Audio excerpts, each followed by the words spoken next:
you hate litter, you're not alone. In fact, the people of Britain ranked the appearance of their local area as more important than either global warming, traffic congestion or even the level of service they get from the NHS. Yes, the litter epidemic costs hundreds of millions to clean up and is on the rise. Phil Lavelle is in Colchester for us this morning, having a look at the situation down there. Phil?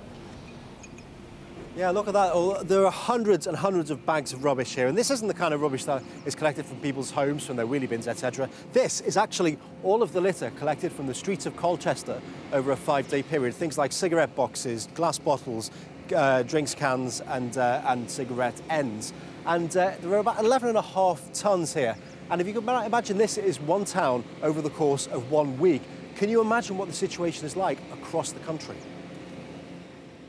What a load of rubbish. This is just 5 days worth of litter cleaned up from Colchester streets, 11.5 tonnes swept up, bagged up, and the cost of cleaning is up too.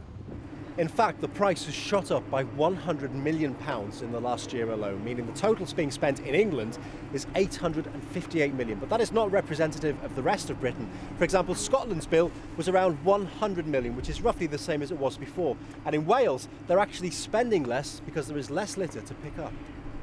The question is, why is the problem so much worse in England? The answer? Apparently it's down to rising costs and changing habits, and the smokers among us particularly singled out. We did a survey a year after the smoking ban came in, and the amount of smoking-related litter on our streets had doubled, and you will now find it on 3/4 of the streets across England. You also find fast food litter on nearly 1/4 of those streets, so it's a big issue. You may struggle to find litter on Colchester's streets, though. Here they are keen on keeping clean, and the sweepers are out several times a day. Workers like Alan, who sometimes feel they are fighting a losing battle.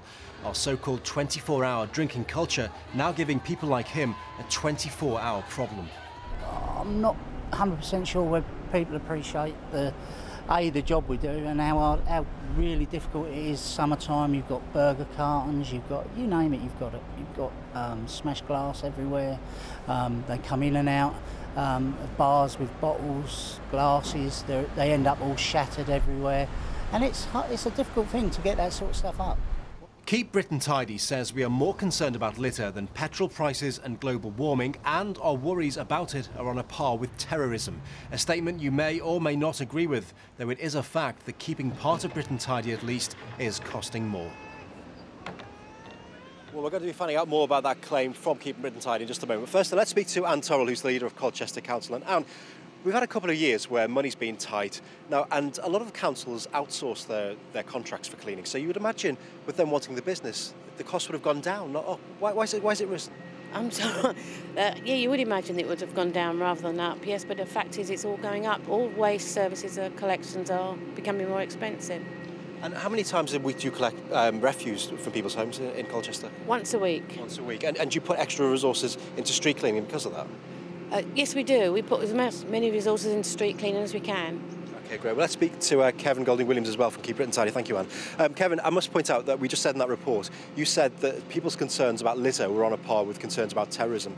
That is a heck of an exclamation to make. How did you come to that conclusion? Yeah, our research shows that people notice litter the moment they come out of their door every morning. Your viewers leaving their house this morning will notice litter. During the day, they'll see litter. When they come back at home at night, they'll see it when they go to the park as well. It's the one thing that affects us all. And as part of the wider big society agenda, what we're calling on people to do is A, not drop litter in the first place, but also take pride in your area and just pick one piece of litter up a day. It'd be fantastic if everyone watching this programme this morning could do that. Great, Kevin, thank you very much. Let's hope they do. I must point out, we were here last on Friday. The pictures that you saw in that report were filmed on Friday, and we've come back 2 days later and the pile has grown. And look at this. This kind of emphasises the point being made by the council. Lots of the litter here now are empty bottles of beer and cider, so it shows that there really is still a lot of work to be done here.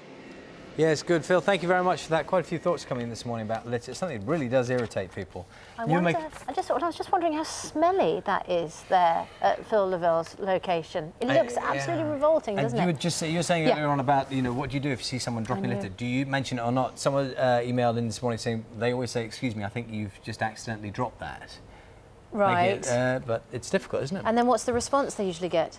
They said that the emailer said that normally people say, "Oh, I didn't realise," and do it, but you don't know, do you?